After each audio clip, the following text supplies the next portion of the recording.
के लिए ओम अज्ञानतिमिरान्धस्य ज्ञानाञ्जनशलाकया चक्षुरुन्मीलितं येन तस्मै श्री गुरुवे नमः। श्री चैतन्य मनोभीष्टं स्थापितं येन भूतले स्वयं रूप कदा मह्यं ददाति स्वपदान्तिकं। वन्देऽहं श्री गुरु श्रीयुतपथकमलं श्री गुरु वैष्णवांच च श्री रूपं साग्रजातं सहगण रघुनाथं वितं तं सजीवं स्वाधेतं सावधूतं परिजं सहितं कृष्ण चैतन्य देवं श्री राधा कृष्ण पादान सहगण ललिता श्री विशाखा वितांत च। नमो ओम विष्णुपादाय कृष्ण प्रेष्ठाय भूतले श्रीमते भक्ति वेदांत स्वामिन इति नामने। नमस्ते सारस्वती देवे गौरवाणी प्रचारिणे निर्विशेष शून्यवादी पाश्चात देश तारिणे। वांछा कल्पतरुभ्यश्च कृपा सिन्धुभ्येव च पतितानां पावनेभ्यो वैष्णवेभ्यो नमो नमः। नमो महावदान्याय कृष्ण प्रेम पदायते कृष्णाय कृष्ण चैतन्य नामने गौरत्विषे नमः। हे कृष्ण करुणा सिंधु दीनबंधु जगतपते गोपेश गोपिका कांत राधा कांत नमस्तुते। तप्त कांचन गौरांगी राधे वृंदावनेश्वरी विश्वानुसुते देवी प्रणमामि हरिप्रिये। नीलांचल निवासाय नित्याय परमात्मने बलभद्र सुभद्रायां जगन्नाथाय ते नमः। जय श्री कृष्ण चैतन्य प्रभु नित्यानंद श्री अद्वैत गदाधर श्रीवासादि गौर भक्त बिंद मुखम करोति वाचालम पंगु लंगे गिम यत्कृपातमहं वंदे श्री गुरुमदीन तारिणम परमानंद माधवम श्री चैतन्येश्वरम। हरे कृष्ण कृष्ण कृष्ण हरे हरे हरे राम राम राम हरे हरे। श्री श्री मंगलाचरण की जय। शिला प्रभुपाद की जय। हरे कृष्णा। आज के इस चेतन चर्चा में सभी भक्तों का हार्दिक स्वागत है। सभी भक्तों के चरणों में मेरा सादर दंडवत प्रणाम है। भगवान श्री कृष्ण राधा गोविंद राधा माधव परम वैष्णव गुरु आचार्यों की हम भक्तों पर विशेष कृपा है कि हम सब लोग श्रीमत चैतन्य चरितामृत के ऊपर चर्चा कर पा रहे हैं। कुछ दिन पहले भक्तिसिद्धांत सरस्वती ठाकुर के बारे में मैं लेक्चर सुन रहा था उनके तरफ। भक्तिसिद्धांत सरस्वती ठाकुर ने कहा कि मैंने कहा तुम लोगों को भगवत गीता भागवतम चैतन्य चरितामृत पढ़ना चाहिए, बहुत जरूरी है। अगर किसी कारणवश तुम आप प्रॉब्लम में हो, तुम्हारे हाथ में भगवत गीता भागवतम चरितामृत है और तुमको डूब रहे हो, तो सबसे पहले किसको छोड़ना चाहिए? आप भगवत गीता को छोड़ दो। मतलब और ऊपर यदि चले जा रहे हो, पानी में डूबे जा रहे हो, तो अब क्या करना है? भागवतम को छोड़ देना चाहिए। और अब आपके पास में और ऊपर चले जा रहे हो, तो चेतन चरितामृत को नहीं छोड़ना है, उसको लेकर के डूब जाना चाहिए। इतनी बड़ी उन्होंने स्वयं का चेतन चरितामृत के ऊपर, ये बहुत बड़ा मेरा विश्वास कीजिए अपना सर्व सौभाग्य है जो कि हम लोग कर पा रहे हैं, वो भी तत्व को। आदि लीला 17 अध्याय हैं। पहले जो 7 अध्याय हैं वो पूरे चैतन्य तत्व, नित्यानंद तत्व, अद्वैताचार तत्व और जो पंच तत्व के बारे में हमने पढ़ा है, पढ़ रहे हैं सॉरी। और अभी भी उसमें से जो 7 अध्याय है, उसमें से 4 अध्याय चैतन्य तत्व के बारे में, जिसकी हम समाप्ति की ओर है, बहुत इंपॉर्टेंट है। उसके बाद में 5 से लेकर कर 11 जो सॉरी 5वां जो अध्याय है वो नित्यानंद तत्व के बारे में, 6वां अध्याय है अद्वैताचार तत्व के बारे में और 7वां अध्याय है पंच तत्व के बारे में। तो ये हो गए 7 अध्याय, पूरे तत्वों से भरा हुआ है। चैतन्य तत्व, नित्यानंद तत्व, अद्वैताचार तत्व और पंच तत्व। 8वां अध्याय है चैतन्य लीला एवं इस जन्म के वर्णन का कारण। कृष्ण कविराज कैसा, ये चेतन लीला और उनके जन्म का मैं क्यों बताने जा। 9वां से लेकर 12वां अध्याय तक है भक्ति कल्प वृक्ष के बारे में। और चैतन्य महाप्रभु का जन्म होता 13वें अध्याय में। 13वें से 17 अध्याय में जन्म होता है। फिर उसके बाद उनकी बाल लीला, पौगंड लीला और किशोर लीला है। तो अभी से याद रखेंगे, ये इतना गुह्य ग्रंथ है। जो भी बाल लीला, पौगंड लीला, किशोर लीला हम 15 से 17 अध्याय में पढ़ेंगे, याद रखेंगे। इसके लिए प्रयत्नराज यदि कृष्ण की कृपा रही तो साथ में चैतन्य भागवत को लेकर साथ में पढ़ेंगे, क्योंकि चैतन्य महाप्रभु की बाल लीला, पौगंड लीला, किशोर लीला, नित्यानंद प्रभु की बाल लीला के बारे में सारा चैतन्य भागवत में वृंदावन दास ठाकुर ने बहुत डिटेल में लिखा है, बहुत सुंदर से लिखा है। लेकिन जो तत्व की बात है, चैतन्य तत्व की बात है, नित्यानंद तत्व की बात है, अद्वैताचार्य तत्व की बात है, पंच तत्व की बात है, ये हमें कृष्णराज कविराज गोस्वामी ने ही दिया है। तो याद रखिए, तो हम लोग आदि लीला के चौथे अध्याय में है। चौथा अध्याय लास्ट अध्याय है चेतन तत्व के बारे में। इन 4 अध्यायों में जो मंगलाचरण के जो 14 श्लोक है, उसका ये 6वां श्लोक के बारे में हम लोग पढ़े। तो 6 श्लोक हैं चेतन तत्व के बारे में, 5 श्लोक अद्वैताचार्य तत्व के बारे में, 6 5 11, 2 श्लोक नित्यानंद के बारे में 5 श्लोक, 2 श्लोक हैं अद्वैताचार्य के बारे में, 13 हो गया, और 1 श्लोक है पंचतत्व के बारे में। तो अभी हम लोग चौथे अध्याय में है, 6वां श्लोक के बारे में कर रहे हैं। उसके पहले हम लोगों ने जो भी 3 अध्याय पूर्ण रूप से कंप्लीट संक्षेप में दोहराते हैं। पहला अध्याय है जिसके अंदर में 14 श्लोकों का वर्णन है और नमस्कार है। 6 जन को नमस्कार है, जिसको साधारण नमस्कार, और फिर उसके बाद में विशेष नमस्कार है। साधारण नमस्कार है गुरु को, भक्त को, ईश्वर को, भगवान के अवतार को, भगवान के अंश प्रकाश को, और भगवान की अंतर्गत शक्तियों को। डिटेल में हमने पढ़ा है, तो अभी शायद रिपीट करने की भी दरकार नहीं है। गुरु के बारे में बताया, दीक्षा गुरु, शिक्षा गुरु होते हैं, दोनों ही समान होते हैं। दीक्षा गुरु एक होते हैं, शिक्षा गुरु अनेक हो सकते हैं। उसके बाद में भक्त के बारे में बताया, 2 होते हैं, निजी पार्षद होते हैं जो भगवान के, और दूसरे साधन भक्त होते हैं। तो ये स्वरूप सिद्ध जितने भक्त होते हैं, और याद रखेंगे भगवान विशेष करके जितनी भी लीलाएं करवाते हैं ना, भक्तों के माध्यम से ही करवाते हैं। चाहे आप जय विजय को ले लीजिए, हिरण्यकशिपु को ले लीजिए, है ना, सब ये भगवान के परम भक्त हैं। जय विजय, ये याद रखेंगे। भगवत गीता के अंदर में जब भगवान को एक शिक्षा देनी पड़ती है कि गुरु के प्रति यदि अपराध होता है, भगवान से विमुख करते हैं, तो सब कुछ भी नष्ट हो जाता है। भीष्म, द्रोणाचार्य, कृपाचार्य, गीता में हमने देखा किसके विरुद्ध लड़ रहे हैं, वो धर्म के विरुद्ध। वो तो साधारण धर्म है, ठीक है, लेकिन परम धर्म क्या है? कृष्ण के विरुद्ध है। अपोजिट नंबर 1 किसके विरुद्ध? दुर्योधन है, जो दुराचारी है, उसके फेवर में लड़ रहे हैं। तो बताते हैं कि अगर, तो अर्जुन उनको कहते हैं कि इनको, कृष्ण कहते हैं इसको मारो, इनको मारो, क्योंकि अगर गुरु भगवान से विमुख हो जाए तो वो गुरु नहीं रहता है, वो गुरु को त्याग देना चाहिए। शुक्राचार्य का हमने देखा, शुक्राचार्य ने भी क्या किया था, अपने बलि ने गुरु को त्याग दिया था शुक्राचार्य को, क्योंकि वो भगवान के विरुद्ध बात कह रहा था। तो ये बहुत इंपॉर्टेंट, ये गुरु तत्व बहुत इंपॉर्टेंट है। समय मिलेगा तो हम लोग गुरु तत्व के ऊपर भी डिस्कस करेंगे। बहुत सुंदर तत्व है। हलधर स्वामी महाराज बहुत सुंदर इसमें उनकी वो है।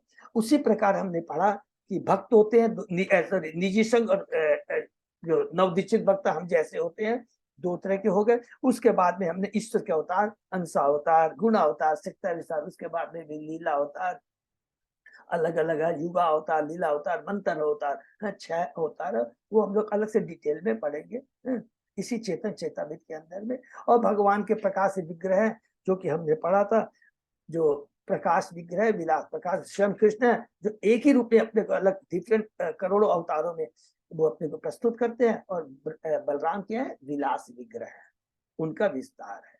और उसके बाद में हम लोगों ने भगवान की शक्तियों के बारे में पढ़ा था। 3 शक्तियां, बैकुंठ की रानियां, बैकुंठ की लक्ष्मियां, द्वारका की रानियां, और वृंदावन की गोपियां। और उसकी स्रोत क्या है, ये भी बहुत इंपॉर्टेंट, जब भी हम लोग पढ़ रहे हैं। राधा तत्व में हमने पढ़ा क्या?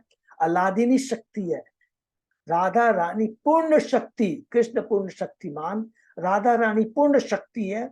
और अलादीनी शक्ति, पूर्ण शक्ति से ही अन्य गोपियां निकलती है, और उन्हीं से द्वारका की रानियां, और उन्हीं से वैकुंठ की लक्ष्मी। ये बहुत इंपॉर्टेंट। इसकी स्रोत क्या है? मूल पूर्ण शक्ति राधा रानी इज द स्रोत ऑफ सारी गोपियां, रानियां और लक्ष्मियों का। ये हमने पढ़ा पहला अध्याय सब में। ये विशेष साधारण नमस्कार, दूसरा नमस्कार है चैतन्य महाप्रभु और नित्यानंद को हरि बोल।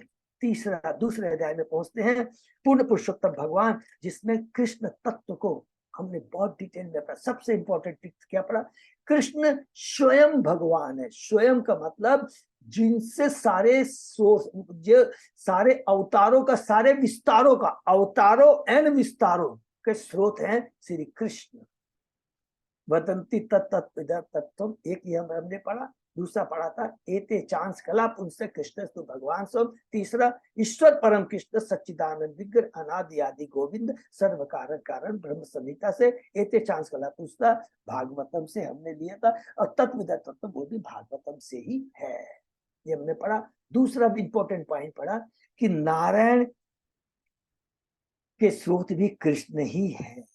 ये बहुत दो इंपॉर्टेंट चीजें पूरे इस अध्याय के अंदर में, दूसरे अध्याय में हम लोग ने पढ़ा। तीसरे अध्याय में हमने पढ़ा चैतन्य महाप्रभु के प्राकट्य के बाह्य कारण। बहुत सिंपल है, 3 कारण है। जब कृष्ण भगवान द्वापर युग में प्रकट हो जाते हैं तो उन्होंने कहा कि मैंने तो साक्ष्य रस, साक्ष्य रस, दास्य रस, माधुर्य रस, बालसर का आस्वादन किया, लेकिन मेरे भक्तों को मैंने नहीं दिया। तो उसी दिव्य प्रेम के दिव्य रस का उद्घाटन माने प्रकट करने के लिए मुझे जन्म लेना चाहिए। इसलिए स्वयं वो चैतन्य महाप्रभु के रूप में माता राधा रानी की कांति, उनके भाव को लेकर प्रकट होते हैं। दूसरा, उस समय युग धर्म का कलयुग जा रहा था, द्वापर युग जा रहा था, कलयुग आ रहा था। तो उस समय कलयुग का युग धर्म है हरिनाम संकीर्तन, उसका प्रचार करना था। और तीसरा हम लोगों ने पढ़ा अद्वैताचार्य की हुंकार। अद्वैताचार्य ने हुंकार की क्योंकि उस समय नवद्वीप में लोग कोई भक्ति नहीं कर रहे थे, केवल लोग पाखंडी हो गए थे, केवल भौतिकतावादी हो गए थे, खाली शादियों पर खर्चा कर रहे हैं, कीर्तन का कोई नाम ही नहीं, दुखी हो जाते हैं और भगवान का आह्वान करते हैं और भगवान प्रकट होते हैं। ये हम लोगों ने पढ़ा। और इसके अंदर में इस हरि नाम का महत्व है, हमेशा याद करेंगे। करोड़ों अश्वमेघ यज्ञ करके भी अगर कहते हैं यो हरि नाम के बराबर है, उस तरह के आदमी को क्या कहना चाहिए? नास्तिक, पाखंडी। ये पढ़ा। चौथे अध्याय में हम लोग अभी जो कर रहे हैं इसको हम लोग संक्षेप में दोहराते हैं। 3 कारण है। ये गुह्य कारण शीर्षक है चैतन्य महाप्रभु के प्राकट्य के गुह्य कारण। गुह्य कारण को देखिए यह कितनी विशेषता है इस पूरे चौथे अध्याय में। विशेष पूरा जो हम लोगों ने जो कुछ भी पढ़ा पहले अध्याय, दूसरे अध्याय, पूरा उसको कितना पूरा उसके अंदर चौथे अध्याय में पूरा उसका रिवीजन है। और सबसे इंपॉर्टेंट बात क्या कहते हैं, जो स्वयं श्री कृष्ण है, स्वयं श्री कृष्ण जब आते हैं तो सारे उनके अवतार और विस्तार उनके अंदर में निहित रहते हैं। ये बहुत इंपॉर्टेंट पॉइंट है। पालन करता ये सब का काम स्वयं कृष्ण का नहीं है, ये इनके अवतार ही सब कुछ अपने आप ये सारा काम कर देते हैं। वो तो चाहते थे कि रागानुगा भक्ति का कैसे प्रचार हो, क्योंकि अभी तक हमने अनुभव किया नहीं, भक्तों में नहीं किया। रागानुगा भक्ति का प्रचार करना चाहते थे, जो कि विधि भक्ति के नियमों के अंतर्गत की गई भक्ति से ज्यादा अधिक आकृष्ट है। आकृष्ट क्यों है कि कृष्ण को विधि भक्ति की माने हम उनको कृष्ण क्या बोलते हैं, जगदीश्वर, परमेश्वर, पालन करता, सृष्टि करता बोलते, ये सब सुनने में आनंद नहीं आता है। आनंद आता है जब उनकी माता उनको डांटती है, माखन खिलाती है, गोपियां उनको चोट्टा कहती है, मक्खन चोर कहती है, सखा उनको डांटते हैं कि तुम में कौन सी शक्ति है, तुम में कौन सा स्पेशल पावर है। तो इस तरह की बातें करता कृष्ण को दिव्य आनंद की अनुभूति होती है। और उसके बाद में हम लोगों ने इस अध्याय में पढ़ा कि कृष्ण जो 3 रागानुगा भक्ति के बारे में, रागानुगा में जो स्वतः होती है जिसमें, और ये काम कौन करता है? योग माया। योग माया के द्वारा भगवान अपने इस रागानुगति वात्सल्य पेश माधुर्य का आनंद लेते हैं। और इन तीनों में कहते हैं कि सर्व तीनों अच्छे हैं, लेकिन सबसे उत्तम है माधुर्य रस। और उसके अंदर में हमने स्वकीय और प्रक्रिया परकिया, स्वर्गीय परकिया के बारे में पढ़ा, क्योंकि ये आनंद परकिया का जो है भाव आनंद देते हैं, ये दिव्य स्तर का होता है। इसको भौतिक जगत में हम यदि इसको डिस्कस करते हैं तो जो अज्ञानी है, जो मूर्ख है, वो बहुत इसको गलत अर्थ में लेंगे, और इसलिए कहते हैं ये बड़ा पवित्र, परम और कृष्ण को आनंद देने वाला है। तत्व के हिसाब से क्या बोलेंगे, तो सब चीज जो कुछ भी है सब आत्माएं कृष्ण की है, कृष्ण के भोग के लिए एकमात्र परम भोक्ता कृष्ण है। ये बहुत इंपॉर्टेंट चीज है। उसके बाद में हमने पढ़ा राधा तत्व के बारे में। राधा तत्व कहते हैं कि भगवान की, जो कि कृष्ण को आनंद देती है नंबर 1, और उनके भक्तों का पोषण करती है, राधा रानी। फिर कृष्ण तत्व के बाद में बोलते हैं कृष्ण शरीर, शरीर सच, हमारा शरीर तो भौतिक के 5 तत्व से बना है, कृष्ण का शरीर दिव्य सच्चिदानंद है, सत्य चित्त और आनंद। सत्य के बारे में हमने पढ़ा था, शुद्ध तत्व अर्थात जो भगवान की संधिनी शक्ति का विस्तार को प्रकट करता है, को बताता है। भगवान के माता पिता, आसन वासन जो कुछ भी है, और इसको कौन प्रकट करते हैं, कौन धारण करते हैं, इस संधिनी शक्ति बलराम जी। चित्त, सत्य चित्त, ज्ञान शक्ति, गीता का ज्ञान, वेदों का ज्ञान, ब्रह्म का ज्ञान, ये सब कुछ जो ज्ञान है, ये क्या है, भगवान की चित्त शक्ति का प्राकट्य है। और उसके बाद में हरि बोल अलाधिनी शक्ति, हरि बोल। तो अलाधिनी शक्ति राधा रानी भगवान कृष्ण की परम प्रिय है, और उनसे ही लक्ष्मियां, द्वारका की रानी, लक्ष्मी, वैकुंठ की लक्ष्मियां, द्वारका की रानियां तथा ब्रज की गोपियों का विस्तार है। ये पढ़ा। इसके बाद में हमने पढ़ा कि राधा रानी कृष्णमयी है, अर्थात जिसके भीतर तक बाहर कृष्ण ही है, उनको राधिका बोला गया है। क्यों राधिका बोला है? क्योंकि वो सदैव कृष्ण की इच्छा पूर्ण करने के लिए तत्पर रहती है, इच्छुक रहती है, इसलिए उनको राधा बोला गया है, राधिका बोला है। उनको मदन मोहन मोहिनी कहा गया है। कृष्ण भगवान तो मदन मोहन है, लेकिन राधा कृष्ण को भी मोहित करती है, इसलिए उन्हें मदन मोहन मोहिनी कहा गया है। ये सारा तत्व पढ़ा, कृष्ण तत्व, राधा तत्व। उसके बाद यहां से शुरू करते हैं लास्ट में बोलते हुए कि कृष्ण पूर्ण शक्तिमान एंड राधा पूर्ण शक्ति है। ये कहने के बाद में कहते हैं ये जो सारी चीजें जितनी मैं बता रहा हूं, कृष्णा के अनुसार कहते हैं एक ही जन जानता है, वो कौन है? स्वरूप दामोदर। जब कृष्ण भगवान चैतन्य महाप्रभु अपने अंतिम अपने 48 साल के जो 12 साल थे, वो 12 साल, आप पूरी की तो बात छोड़ दीजिए, पूरी में गंभीरा के अंदर में रहते थे, और पूरे कृष्ण के विरह भाव में वो हमेशा कृष्ण को याद करते थे, जिस तरह राधा रानी का भाव है, विरह का भाव। और जब स्वरूप दामोदर देखते थे, उनके अलग अलग भाव को देख करके उसी के अनुसार तुरंत गीत को रचित करते थे और चैतन्य महाप्रभु को सुनाते थे। इस भाव को एक दिव्य शांति मिलती थी। और फिर उन्होंने हमें कृष्ण के प्रसाद ने बताया कि चैतन्य महाप्रभु ने कुमार, पुगन और किशोर लीला की। कुमार 1 से 5 साल, 6 से 10 साल तक पोकंड, और 10 से 15 साल तक किशोर लीला। ये कहने के बाद यहाँ से टच करते हैं कि चैतन्य महाप्रभु के अवतार के 3 मुख्य कारण। तो पहला कारण पर चैतन्य महाप्रभु की, कृष्ण भगवान की इच्छा क्या हुई कि वो जानना चाहते थे कि राधा रानी की भक्ति कैसी है। हरि बोल।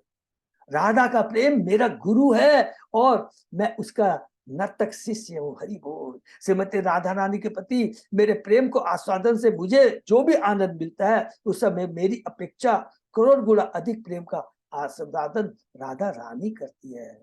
राधा का प्रेम सर्वव्यापी है। फिर कृष्ण आगे सोचते हैं कि प्रेम की आश्रय राधा रानी का आनंद करोड़ गुना अधिक है, और अगर मैं प्रेम का आश्रय बन जाऊं, मैं तो क्या हूं? विषय हूं, और राधा रानी आश्रय है, प्रेम की आश्रय। तो मैं अगर प्रेम का आश्रय बन जाऊं तो भी तभी मैं उस आनंद का आनंद कर सकता हूं जो राधा रानी आनंद लेती है। तो पहला तो कि राधा रानी की भक्ति कैसी है। फिर वो दूसरी चीज हमने पढ़ा, वो सोचने लगते हैं, अपने खुद का सौंदर्य देख कर भगवान श्री कृष्ण विचार करने लगे, मेरी माधुरी अद्भुत अनंत एवं पूर्ण है। केवल राधा अपने प्रेम बल से मेरी माधुरी के सारे अमृत का आस्वादन करती है। यदि मैं उसका आस्वादन करने का उपाय सोचता हूं तो मैं राधिका के पद के लिए लालायित, तो मुझे राधिका बन के आना पड़ेगा, राधिका के भाव में आना पड़ेगा, नहीं तो मैं इसके दिव्य आनंद का अनुभव नहीं कर सकता हूं। ये हुआ दूसरी इच्छा कि मेरे में ऐसा क्या है जो राधा रानी मुझसे लालायित होती।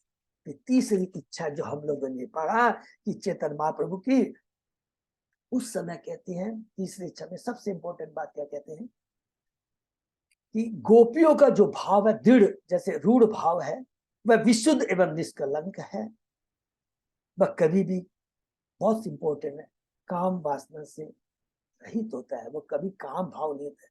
फिर कहते हैं काम तथा प्रेम के लक्षण अलग अलग होते हैं, और काम और प्रेम में कैसा अंतर है, जैसा लोहे और सोने में अंतर है।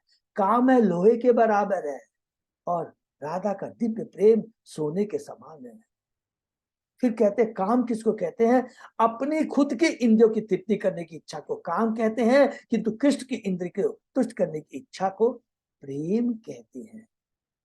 फिर कहते हैं कि गोपियों ने क्या क्या नहीं किया, उन्होंने सामाजिक रीतियां, शास्त्रीय आदेश, सारी जीवन की खुद की सारी आवश्यकताएं, सकाम कर्म, लज्जा, धैर्य, शारीरिक सुख, इंद्रिय तृप्ति, वर्णाश्रम सबको त्याग दिया कृष्ण के लिए।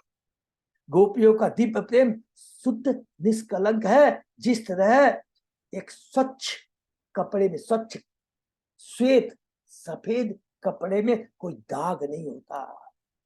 काम अंधेरे की भांति होता है, किंतु प्रेम चमकते सूर्य के समान है। ये कहने के बाद फिर आगे किसी कवि कहते हैं, भगवान श्री कृष्ण ने भगवत गीता में कहा, ये बहुत ही इंपॉर्टेंट पॉइंट है।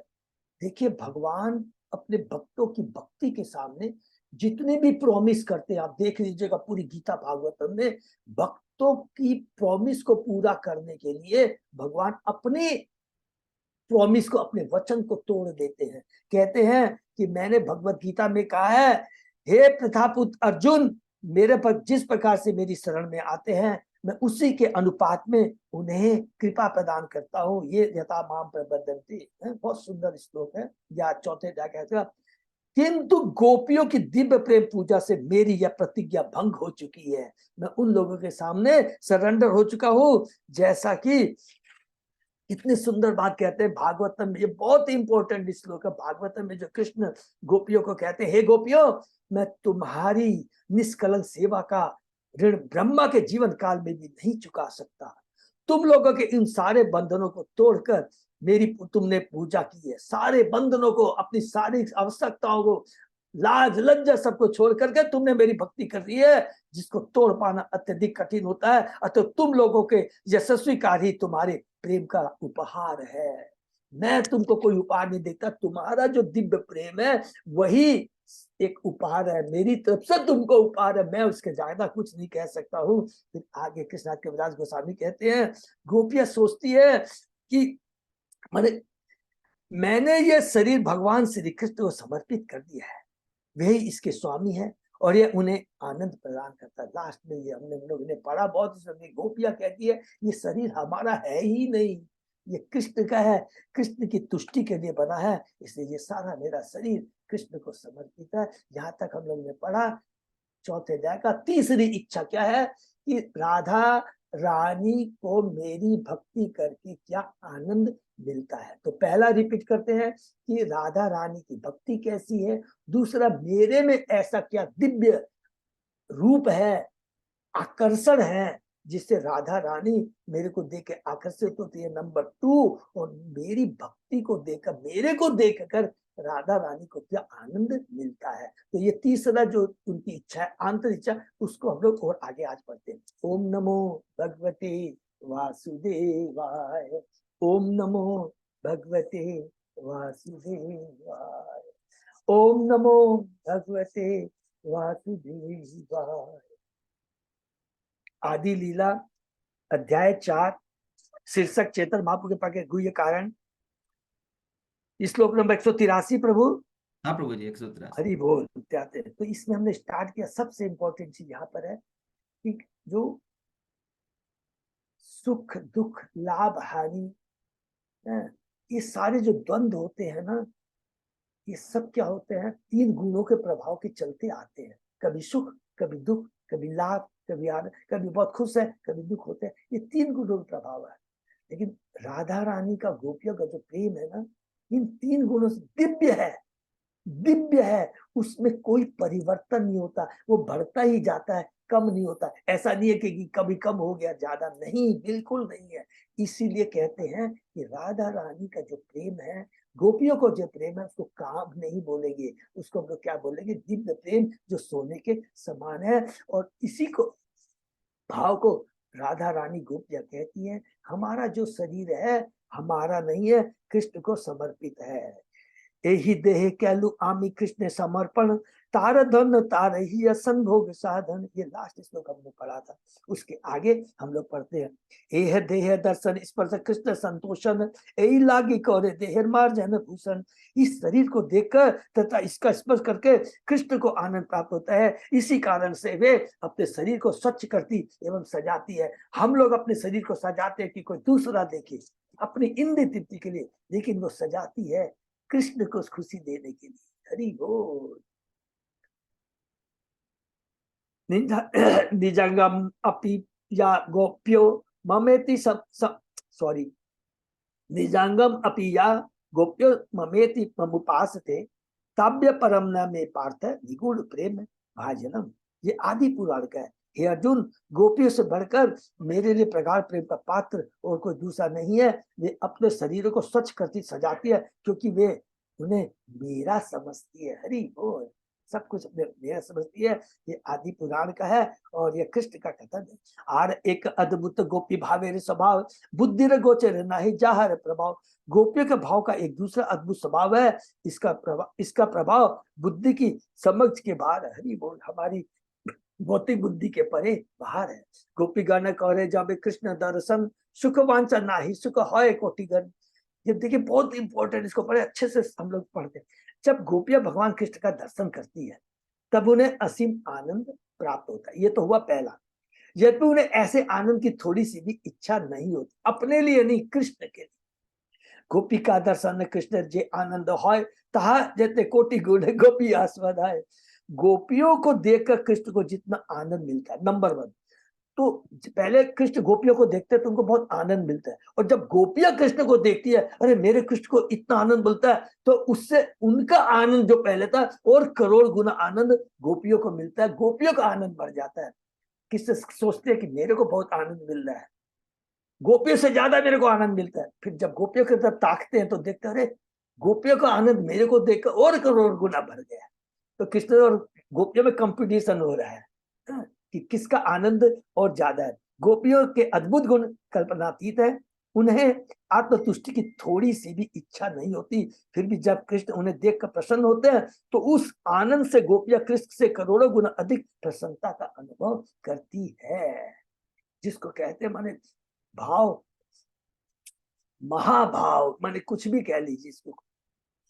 तासा बार नाही निज सुख अनुरोध, तथापि बारे सुख पड़ी लो विरोध।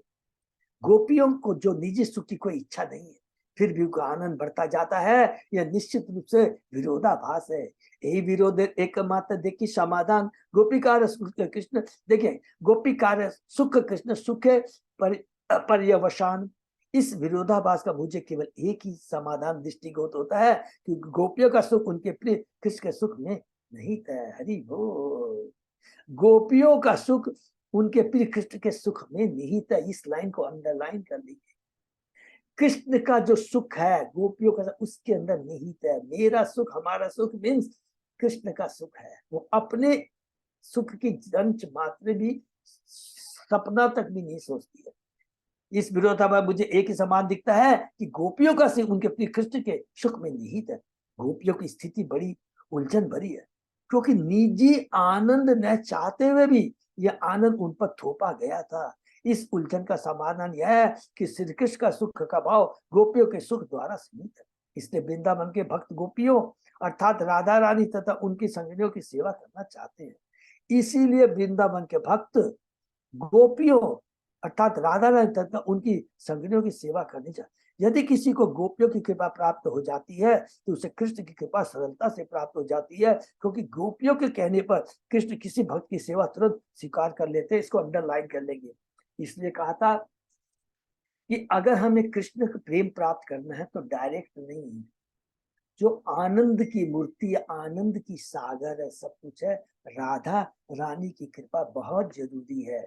इसलिए राधा अष्टमी के दिन में हमें विशेष कृपा प्राप्त मांगनी चाहिए राधा रानी से, क्योंकि गोपियों के कहने पर कृष्ण किसी भक्त की सेवा तुरंत स्वीकार कर लेते हैं। इससे श्री चैतन्य महाप्रभु ने कृष्ण के स्थान पर गोपियों को प्रसन्न करना चाहे, किंतु उनके समकालीन उन्हें समझ नहीं पाए और इस कारण से श्री चैतन्य महाप्रभु गृहस्थ आश्रम छोड़कर सन्यासी बन गए। ये बहुत करुणामय सूक्ष्म ये जो प्रभुपाद जी ने लिखा है, हम लोग जब चेतन चैतन्य में पढ़ेंगे, कृष्ण जब चैतन्य महाप्रभु जब सन्यास नहीं लिया था तो उस समय धीरे धीरे वो गोपी भाव में आ गए थे और इस तरह की लीला करते थे। तो वहां के लोग सोचते थे अरे ये क्या नौटंकी कर रहा है, उनको गलत, अरे ये तो गलत हो जाएगा। तब उन्होंने तुरंत संन्यास धारण किया जिससे लोगों को समझ में आ जाए कि मेरा भाव कैसा है। तब लोग रोने लग गए थे कि इतने उनके सुंदर बाल, वृंदावन दास ठाकुर ने जो वर्णन की, आंख से आंसू आ जाएंगे कि क्या भाव है, किस उद्देश्य को लेकर कि हम बद्ध जीव है, कलयुगी जीव है, गलत अर्थ लगाएंगे। तुरंत उन्होंने डिसाइड किया मैं संन्यास लूंगा, एकदम तुरंत उन्होंने संन्यास धारण कर लिया। गोपिका दर्शने कृष्ण बाड़े प्रफुल्लता, जे माधुर्य बाड़े जार ना ही कसमता। जब भगवान श्री कृष्ण गोपियों को देखते हैं तो उनकी प्रसन्नता बढ़ जाती है और उनकी अद्वितीय माधुरी भी बढ़ जाती है। हमारे दर्शन में कृष्ण पाइल यही सुख गोपी प्रफुल्ल अंग मुख। गोपियां सोचती है हमें देखकर किसको इतना सुख मिलता है, इस विचार से उनके मुखों तथा शरीरों की पूर्णता तथा सुंदरता बढ़ जाती है। हरि बोल। देखिए केवल कृष्ण के बारे में चिंतन करके मेरा कृष्ण खुश हो, देखिए कितने तत्व बात है। अगर हम सोचेंगे कि मेरा कृष्ण खुश रहे, कृष्ण के लिए मैं सेवा करूंगी, तो जानते क्या होगा, हमारा जो चेहरे के है ना तेज है वो दिव्य तेज आ जाएगा। भौतिक तेज नहीं, भौतिक सुंदरता नहीं, ये याद है, दिव्य सुंदरता आ जाएगी हमारे चेहरे पे, दिव्य तेज आ जाएगा। इसे देखे बड़े बड़े गुरु महाराज और वैष्णव को देखे उनके चेहरे पर जो तेज होता है वो भौतिक तेज नहीं होता है, भौतिक सुंदरता नहीं होती है, वो दिव्य तेज होता है। मतलब वो कभी घटता नहीं है, बढ़ता जाता है। गोपी शोभा देखी कृष्ण शोभा भाड़े जो, तो कृष्ण शोभा देखी गोपी शोभा भाड़े तो हरि बोल। गोपियों की सुंदरता देखकर भगवान कृष्ण की सुंदरता बढ़ जाती है। हरि बोल। कृष्ण की भी सुंदरता बढ़ जाती है गोपी की दिव्य सुंदरता को देखकर। और गोपियां भगवान कृष्ण की सुंदरता को जितना अधिक देखती है उतना अधिक उनका सौंदर्य बढ़ जाता है। देखिए कितना सुंदर कंपेयर, सब दिव्य माने गोपियों की सुंदरता देखकर गोपी की भक्ति देखते हैं, गोपियों की सुंदर गोपी की भक्ति को देख करके भगवान प्रसन्न हो जाते हैं। जब भगवान प्रसन्न होते तो गोपियां प्रसन्न हो जाती है, प्रसन्न तो हो ही जाती है, उनकी दिव्य सुंदरता भी बढ़ जाती है। और जब उनकी सुंदरता बढ़ जाती है गोपियों को, तो कृष्ण की भी सुंदरता बढ़ जाती है। हरि बोल। यही मत परस्पर पोड़े हुड़ा हुड़ी, परस्पर बाड़े के ही मुख ना ही मुड़ी। इस प्रकार उनके बीच होड़ लग जाती है जिससे कोई भी अपनी हार स्वीकार नहीं करता। हरि बोल। किंतु कृष्ण सुख है गोपी रूप गुणे, तार सुखे सुख विधि है गोपी गणे। किंतु कृष्ण गोपियों के सुंदर तथा उनके सद्गुणों से आनंद प्राप्त करते हैं, और जब गोपियां उनके आनंद को देखती है तो उनकी प्रसन्नता और बढ़ जाती है। अतएव से ही सुख कृष्ण सुख पोसे, यही हेतु गोपी प्रेम ना ही काम दूसरे। इस प्रकार हम देखते हैं कि गोपियों माने कृष्णदास कविराज गोस्वामी कह रहे हैं, इस प्रकार हम देखते हैं कि गोपियों की प्रसन्नता से भगवान कृष्ण की प्रसन्नता का पोषण होता है। इसको भी प्लीज अंडरलाइन कर लेंगे। इस प्रकार हम देखते हैं कि गोपियों की प्रसन्नता से भगवान कृष्ण की प्रसन्नता का पोषण होता है। इस कारण से गोपियों के प्रेम में काम दोष नहीं पाया जाता है। सुंदर गोपियों को देखकर कृष्ण आनंदित होते हैं और इससे से गोपियां भी आनंदित होती है। फलतः उनके तरुण, उनके तरुण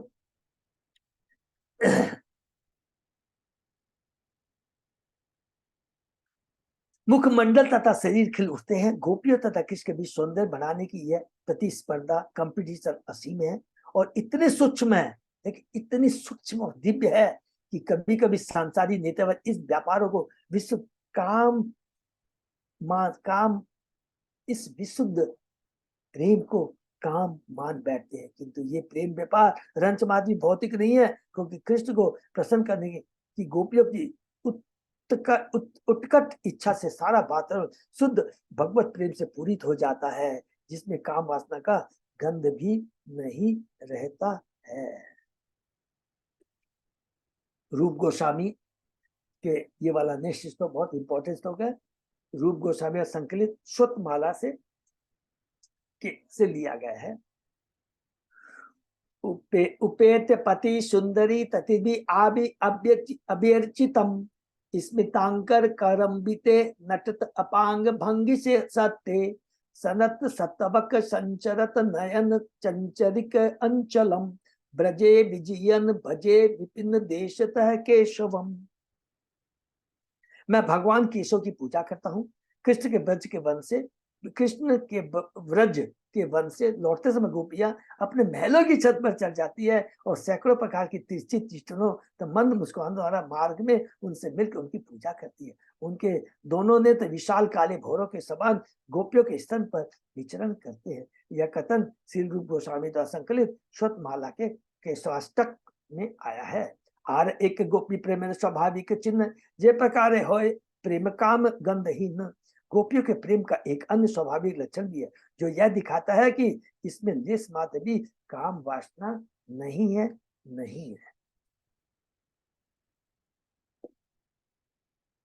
गोपी प्रेम में कौरे कृष्ण माधुर्य पुष्टि, माधुर्य बड़ा है प्रेम हुआ महातुष्टि। गोपियों का प्रेम भगवान कृष्ण के माधुर्य का पोषण करता है, भगवान के आनंद का पोषण करता है। गोपियों का प्रेम भगवान की इसके माधुर्य का पोषण करता है। बदले में यह माधुर्य उनके प्रेम को वर्धित करता है, क्योंकि वे अत्यधिक तुष्ट हो जाती है।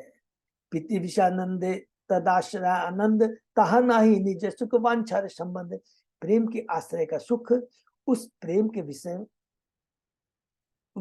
विषय के सुख में या खुद की तृप्ति की इच्छा का संबंध नहीं है। ये तो एकमात्र कृष्ण की तुष्टि, कृष्ण की इच्छा पूर्ति के लिए है एकमात्र। निरुपाधि प्रेम जहाँ ताह रीति प्रीति विषय सुख आश्रय प्रीति निज प्रेमानंदे कृष्ण सेवानंद बादे से आनंदे प्रति भक्त रहोय महाक्रोधे। जहां भी स्वार्थ रहित प्रेम होता, बहुत देखिए बहुत इंपॉर्टेंट है, जहां भी स्वार्थ रहित प्रेम होता है वहां उसकी यही रीति है। जब प्रीति का विषय प्रसन्न होता है तो प्रीति के आश्रय को आनंद प्राप्त होता है। जब प्रेम का आनंद भगवान की सेवा में बाधक बनता है तो भक्त ऐसे आनंद पर क्रुद्ध होता है। कृष्ण आनंद के विषय है, गोपियां राधा रानी आश्रय है। रिपीट कर दे, जैसा कि पहले कहा चुका, गोपियां आश्रित प्रेमिकाएं हैं और श्री कृष्ण प्रेम के बाद पूर्ण विषय है। आश्रित का प्रेम विषय के प्रेम का पोषण करता है, आश्रित का प्रेम विषय के प्रेम का पोषण करता है। कि राधा रानी जो आश्रित प्रेम है इतना दिव्य है, जो कि विषय कृष्ण के प्रेम का पोषण करता है। गोपियों को अपने निजी सुख की कोई इच्छा नहीं थी, उनके सुख की अनुभूति अप्रत्यक्ष थी, क्योंकि यह कृष्ण के आनंद पर आश्रित थी।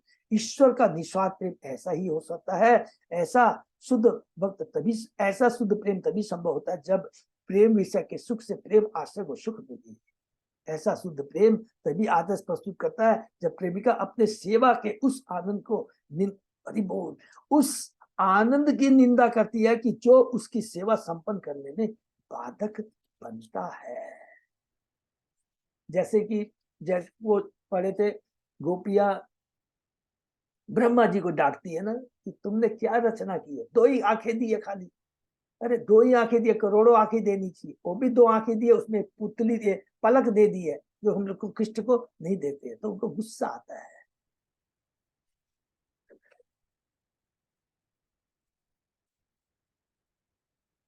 अंग स्तंभ आरंभम उतुंग यंतम प्रेमानंद दारू को नाभ्य नंदत कंस आरातो बिजने येन साक्षात अधोयमान अंतराय व्यधाई। श्री दारुक ने अपने प्रेम के भाव का आस्वादन नहीं किया, क्योंकि इससे उसके अंग स्तंभित हो गए, जिसके का भगवान कृष्ण पर उसका पंखा चलना बाधित हो गया। यह श्लोक भक्तिदास सिंधु से आया है।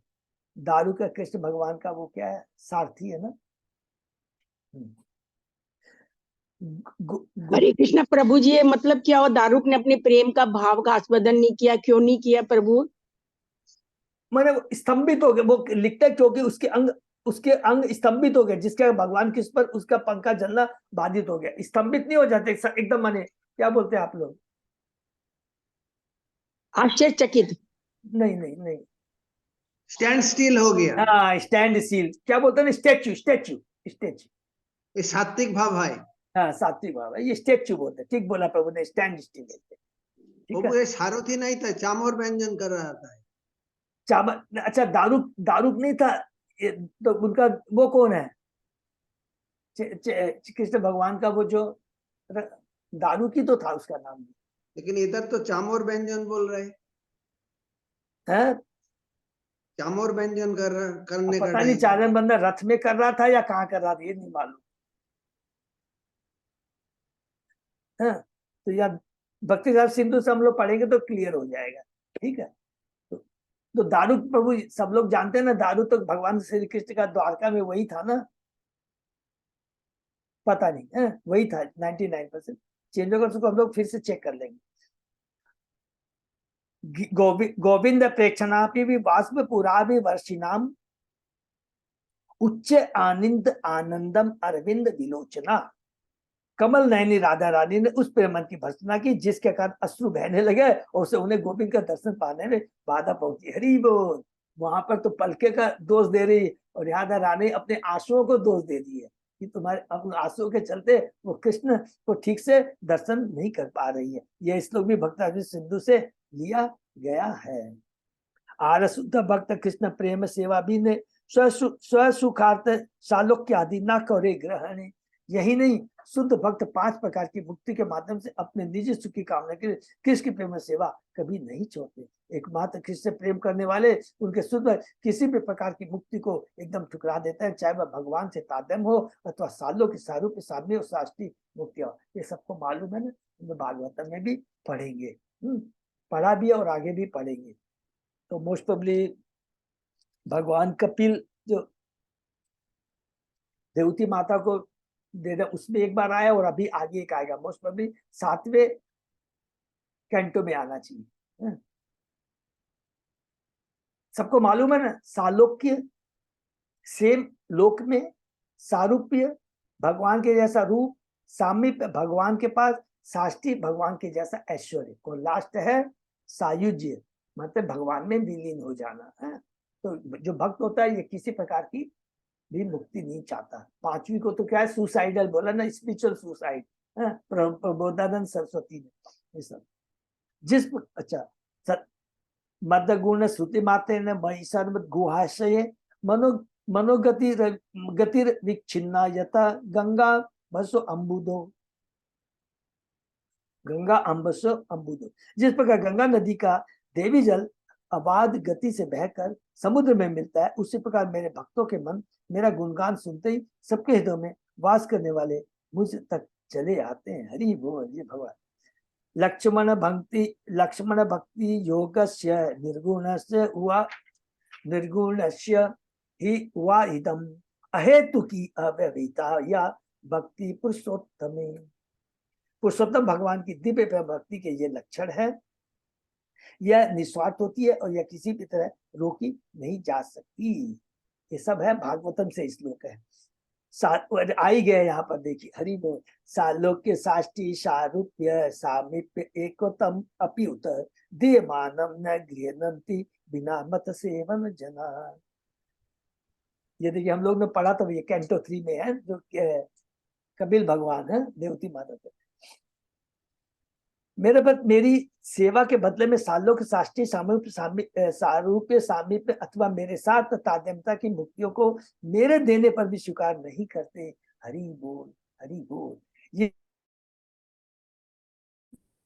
अध्याय 29 11 से दिए गए हैं और कपिल देव के रूप में भगवान कृष्ण द्वारा उच्चारित हरि बोल एकदम वही है जो माता देवती को कहते हैं।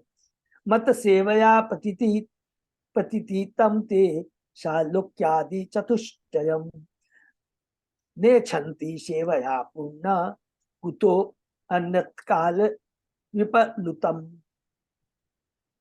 मेरे भक्त मेरी सेवा द्वारा अपनी इच्छाएं पूरी करने के बाद ऐसी सेवा से सहज प्राप्त 4 प्रकार की मृत्यु को स्वीकार नहीं करते, तो फिर वे काल के प्रभाव के साथ नष्ट होने वाले किसी आनंद को स्वीकार क्यों करने लगे। हरि बोल। ये श्लोक श्रीमद् भागवत का कैंटो 9 के 4 अध्याय के 7 अध्याय, जिसमें भगवान ने अमरीश की विशेषताओं के बारे में कहा था।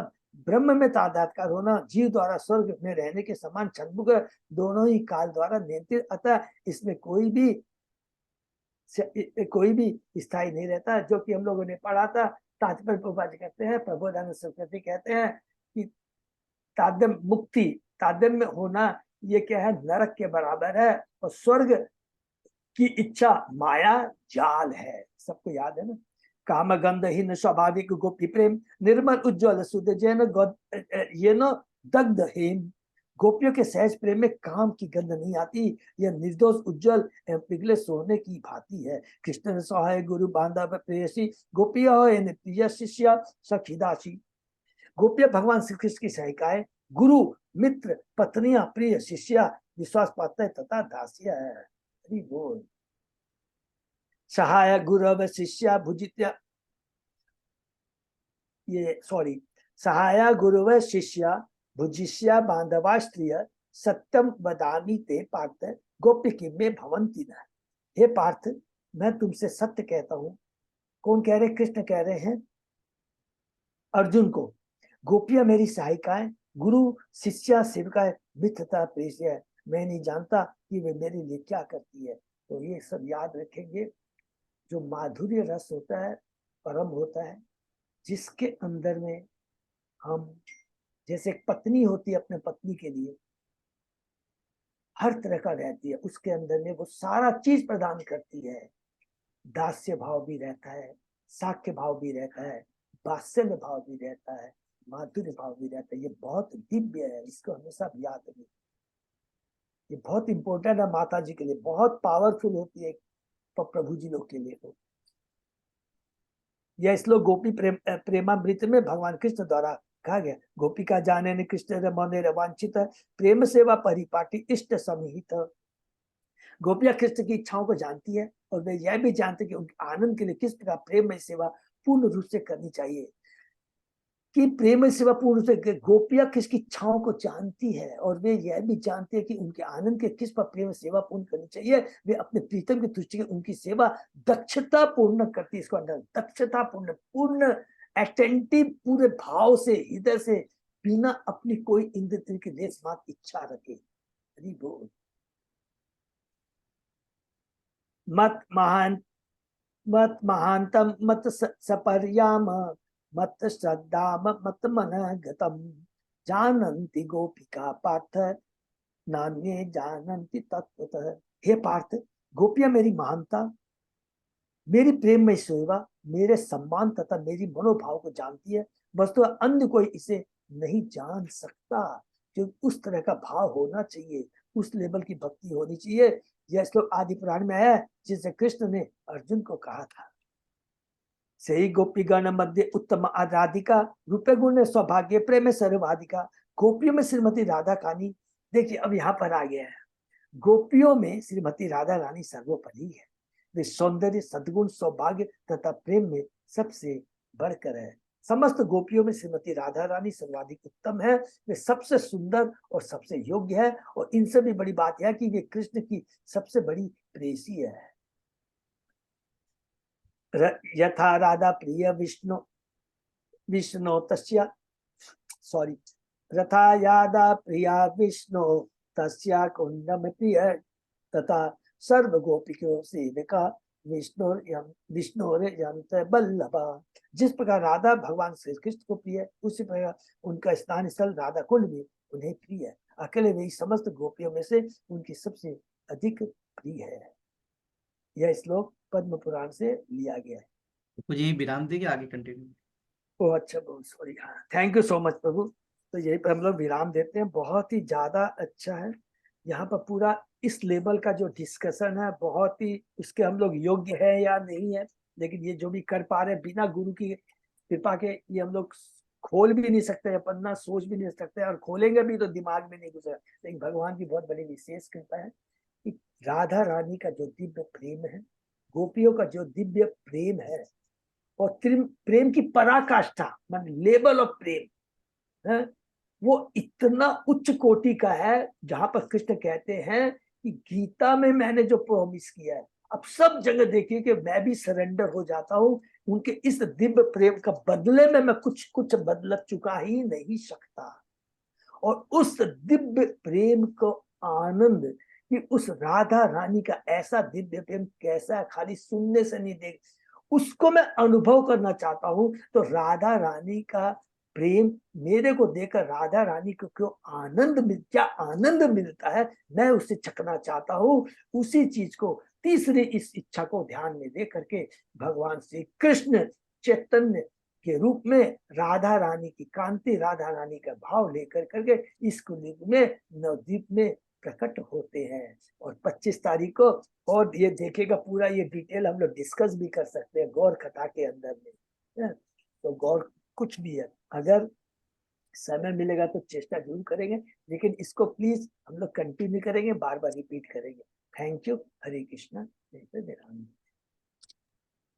हरे कृष्णा। प्रभु जी, ये कृष्ण भगवान अर्जुन को बतला रहे हैं क्या सब चीज? नहीं मत, बीच बीच में बोल रहे हैं? अच्छा, किस पार्टी की बात कर रहे हैं? हाँ, ये अच्छा, इसमें बोल रहे हैं ना कि हाँ, ये वाला, यस यू आर राइट। हाँ, क्या है ना, मैं आपको बताता हूँ। आदि पुराण से है, फिर उसके बाद में अलग अलग आपने देखा रूप गोस्वामी की है। तो अलग अलग जगह पे देखिए, कृष्णराज के विराज गोस्वामी की सबसे बड़ी स्पेशलिटी क्या है कि राधा रानी का दिव्य प्रेम कैसा है, कृष्ण तत्व कैसा है। जहां जहां भी भगवान श्री कृष्ण, चाहे वो आदि पुराण हो या रूप गोस्वामी की कोई कथा हो, चाहे भागवतम हो, चाहे गीता हो, वहां से लेकर के यहाँ पर कोट कर रहे हैं कि राधा रानी के प्रेम के लिए कृष्ण स्वयं अर्जुन को क्या कह रहे हैं। ये बिल्कुल आपने सही कहा। आप देखेंगे सब अलग अलग जगह से आपको मिलेगा। और ऐसा आपको ये क्या बोलते हैं, ये क्या बोलेंगे, ये शास्त्र, ऐसा शास्त्र अद्भुत है, ऐसा अद्भुत शास्त्र आपको कहीं नहीं मिलेगा। वो भी कृष्णदास गोस्वामी गोपी से माता जी कब, जब उनकी 90 साल की उम्र थी। सोचिए, आंख से दिखाई नहीं देता है, तो क्या ये सब भगवान की दिव्य कृपा है। रघुनाथ दास गोस्वामी ने, सब ने, इनको बहुत बड़ी कृपा है। तो ये ठीक आपने कहा। और इसी तरह पूरा आप भी देखेंगे, हम लोगों ने नाम नहीं सुना होगा, अलग अलग सब पुराणों का, यहाँ पर किसी इस पुराण से है, ये इस उपनिषद से है, ये भागवतम से है, चैतन्य से है। ये इनकी बहुत बड़ी, और वो भी क्या कविता के रूप में, सारा इतना कविता के रूप में पूरा शास्त्र उन्होंने लिख दिया। तो हम लोग इसीलिए कहते तो हैं प्रभु ये भागवत और ना मतलब गीता जी से भी ऊपर बढ़ के है, इसका मतलब चैतन्य चरितमृत। देखिए माता जी, एक बात आपको मैं बता दूं, ये तो हमारे भक्ति सरस्वती ठाकुर ने कहा, एक भाव के रूप में कहा है। लेकिन जो भी शास्त्र भगवान और भगवान के भक्तों का गुणगान करते हैं, सभी दिव्य है, ये हमेशा मान के चलिए। जैसे कहते हैं भगवान का साक्ष्य प्रेम, माधुर्य प्रेम, वात्सल्य प्रेम अपने में ही पूर्ण है, अपने में इससे पूर्ण है। हनुमान जी है भक्ति का दास्य भाव के पुजारी है, माने वो पुजारी है। उनको आप बोलेंगे तुम माधुर्य नहीं चलेगा। हर भगवान का हर भाव दिव्य है। खाली एक सूक्ष्मता की दृष्टि से आचार्य कभी कभी टिप्पणी कर देते हैं, जैसा कि भक्ति साहब सरस्वती ठाकुर, क्या मेमोरी और क्या वो थे। मेरे को याद आ रहा है, यही से समाप्त करता हूँ, पढ़ रहा था सुभाष चंद्र बोस, उनके पास सुभाष चंद्र बोस को वो हमेशा प्रसाद भेजते रहते थे। तो सुभाष चंद्र बोस एक दिन उनको बोलते हैं कि आप मुझे ये यंग लोग को दे दीजिए तो मैं भारत को स्वतंत्र कर दूंगा।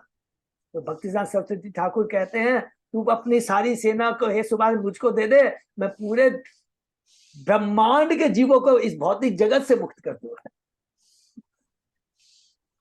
उनको सबको गोलोक धाम लेके चला जाऊंगा। तो बहुत सुंदर है। तो ऐसे हम लोग हरे कृष्णा यहीं पे विराम देते हैं।